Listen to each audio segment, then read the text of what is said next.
Oke, para pemirsa kembali lagi ke studio Gatra. Mas Guritno, Mas Bambang, ternyata puncaknya ada di session terakhir ternyata menariknya ya. Keberanian itu ya. Justru titik yang menariknya adalah di sesi di mana mereka mengasih closing statement. Dan ini menarik semua closing statement yang disampaikan baik oleh Mas Anies. Pak Anies bagus sekali pidatonya dalam cara penyampaiannya ya mungkin ya dalam ininya. Pak Ganjar juga pasangan 02 mungkin masih bisa lebih baik ya, tapi memang itu cara komunikasinya beliau memang seperti itu ya. Cara masing-masing ya. Jadi apa Pak yang secara substansi mungkin Mas Bambang sama Mas Guritno yang bisa sampaikan? Ya, kalau buat saya secara umum harus diakui debat terakhir ini anti klimaks. Dari sekian banyak rangkaian debat lainnya, tapi tidak dalam pengertian anti klimaks dari sebuah proses yang huru-hara ya, bukan. Tapi dari sisi pemaparan gagasan, dari sisi atraktivitas, dari sisi pelengkapan isu, ketajaman isu juga bisa dibilang ini tidak seatraktif debat-debat sebelumnya. Tapi siapa yang bisa berharap juga mereka punya stamina selama itu kan. 5 kali debat Pak, bayangkan betul. 5 kali Udah kehabisan isu ya. 3 kali belum lagi Itu tadi. debatnya cuma 5 kali, persiapannya itu belakangnya itu data segala macam gitu. sambil berkampanye. Begitu banyak urusan ini sangat menyita waktu gitu. Betul, Belum lagi nanti implikasi debat dalam potongan-potongan video kecil terus dimanfaatkan untuk ini untuk di framing ya. Di framing itu akan jadi sangat memakan energi gitu buat mereka. Jadi buat mereka ya menyelesaikannya dengan baik dalam satu rangkaian tinggal tunggu hasilnya ya. Dan dalam penutup akhir dari semua prosesi debat ini yang harus dibilang sesi penutup tadi seharusnya kan. Saya rasa Anies tampil dengan pendekatan yang teatrikal dengan standar monolog yang lumayan menarik gitu, tepat waktu, strukturnya rapi, lalu intonasinya juga jelas gitu. Tapi yang dia lupa adalah meminta rakyat memilihnya. Iya benar. Itu bagian yang saya lupa. Karena ingat kan? Iya betul. Pak Prabowo juga begitu. Dia terlalu banyak minta maaf ke sana sini. Dan dia yakin jadi presiden Pak tadi. Dan dia bilang kalau saya diberi mandat jadi presiden kan begitu atau jadi pemimpin. Akhirnya dia bilang kalau saya presidennya masih kalau Pak. Masih kalau ya. Masih ada kata kalau. Tapi dia tidak bilang. Padahal bagian yang paling generik loh dari satu proses kampanye. Coblos nomor segini. Kami punya janji ini. Dan itu dilakukan oleh Ganjar. Jadi saya rasa Ganjar mengambil kesempatan paling cerdik gitu dari dua lainnya di prosesi penutup tadi gitu dengan memanfaatkan ruang dan waktunya untuk mengkampanyekan dengan cara yang paling sederhana yang bisa dimengerti oleh orang banyak dan penonton TV. Ya masalahnya kalian emang hanya perlu nyoblos gitu kan. Itu kan ini kan bagian dari kampanye. Jadi dia masih tetap terus berkampanye. Betul Pak. Gitu. Mas Gur gimana? Apa yang bisa Mas Gur tarik dari closing statement dan juga debat yang kali ini? Secara keseluruhan tadi apa yang dikatakan Mas Bambang udah benar ya dalam perspektif dia.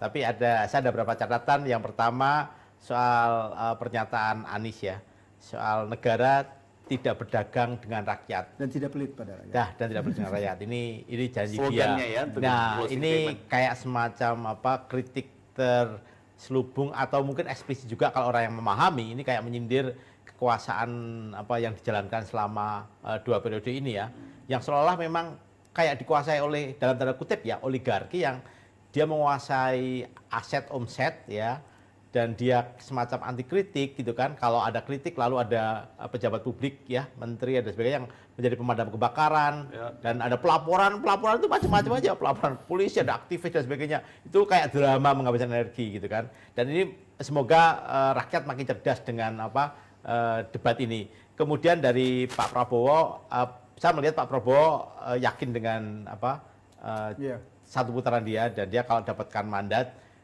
dia kalau saya naga-naganya dia akan merangkul semua paslon gitu loh, karena apakah itu bentuk kompromi atau enggak, tapi kayaknya dia pengen mempercepat aspek pertumbuhan itu. Dia agak mengabaikan banyak perbedaan. Dia juga tadi selain minta maaf juga mengucapkan terima kasih dengan presiden sebelumnya, apa urusannya ya, pada presiden sudah meninggal gitu. Tapi kan masih berkompetisi ya.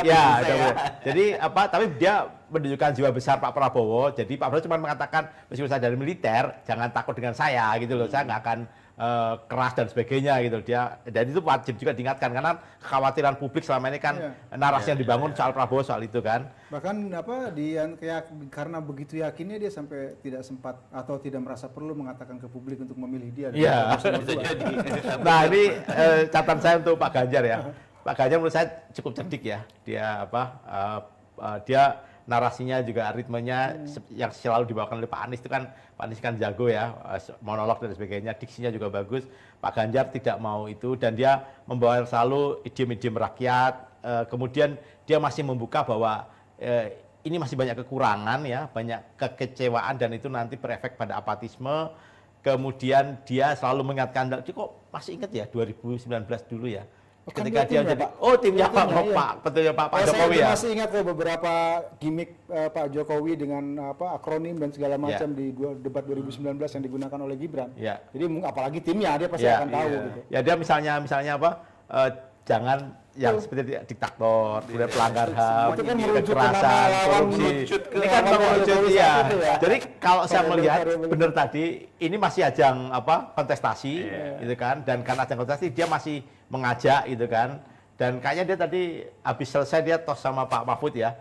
Dan merangkul gitu. Kayaknya yang dua pasangan lain ya biasa-biasa aja dia berdiri tegak gitu loh. Kayaknya Pak Ganjar Pak Mahfud lebih solid gitu loh sebagai. Jadi ada dua hal di statement terakhir Pak Ganjar itu. Pertama, dia dengan jitu mengajak publik untuk mencoblos nomor urut mereka paslon ini.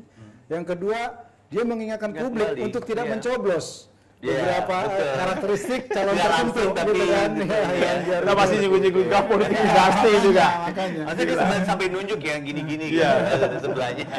Ini elok atau tidak, tapi yang jelas dia memanfaatkan forum ini kalau didengarkan. Emang sambil nunjuk-nunjuk dia? Enggak ada itu gestur itu enggak ada nunjuk. Tapi yang jelas ini kalau di recycling lagi ya, diulang-ulang lagi, ini mungkin momentum bahwa menurut saya Pak Ganjar sangat cerdik ya pengalaman berikutnya karena dua paslon nggak minta supaya dicoblos ya. Itu yang aku catatan yang unik gitu kan. Padahal mungkin itu bahasa yang paling dipahami secara umum. Iya, secara umum coblos saya. Iya. Itu sebabnya kita belakangan ini melihat baliho di mana-mana gitu, merusak pemandangan mata. Pasti kan ada itu. Mengotori lingkungan itu karena butuhnya adalah coblos. Yang jelas TV, Pak. TV dengan audiens share berapa juta gitu, berapa ratus juta. Pasti juga ini ada gambarnya, visualisasinya. Tapi memang iya, cepat itu salah satu komunikasi betul. Ini masih ada kampanye ya sampai tanggal 10 ya. Tanggal 10 atau 11 ya kalau nggak salah ya. 10 terakhir ya. Bukan 1 minggu ya ini. Seminggu lagi masih ada kampanye terbuka ya, pengerahan massa ya. Itu masih bisa. Jadi moga-moga nggak ada gelombang karena saya lihat berapa berita-berita yang menyebut bahwa misalnya BEM ya. Kepala BEM yang di Brawijaya ya. Itu juga dia udah komunikasi dengan BEM-BEM yang lain. Kalau dia nggak sabar mungkin akan turun ke jalan gitu loh. Kayak semacam reformasi jilid 2 dan sebagainya. Dan itu apakah akan terjadi atau enggak itu pertanyaan besar juga kan. Gitu kan. Tapi kalau yang udah gestur-gestur yang masyarakat revolusioner ya, mahasiswa mungkin nggak sabar ya dengan kok orang-orang pintar kok kayak dibodohin dengan ini dan kita nggak bisa bikin apa-apa gitu loh. Kemudian tadi Pak Ganjar beberapa kali mengulang-ulang masyarakat sipil, akademisi gitu kan, forum-forum yang lain dan keprihatinannya dengan tata kenegaraan yang demokrasi yang dirusak sendiri. Ya, aku setuju dalam arti sekarang ini tanggal 4, berarti 10 hari lagi lah kurang lebih ya.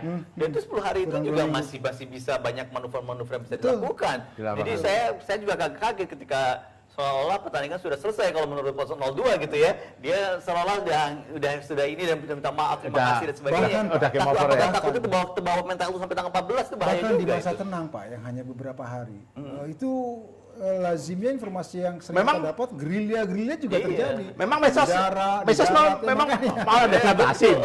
Grup-grup medsos gitu kan. Ini masih ada isu bisa berkembang kan. Satu adalah kampus kan menyatakan seperti itu gitu. Kan pasti ada kelanjutannya. Tadi itu apakah mahasiswa gerak atau apa. Ingat ya, ada ada Abdi, kemudian Dani, ya, kemudian Ahok, ya kan, kemudian Mahfud. Nah nanti menteri pengunduran. Ya nanti kita kan nggak tahu kan.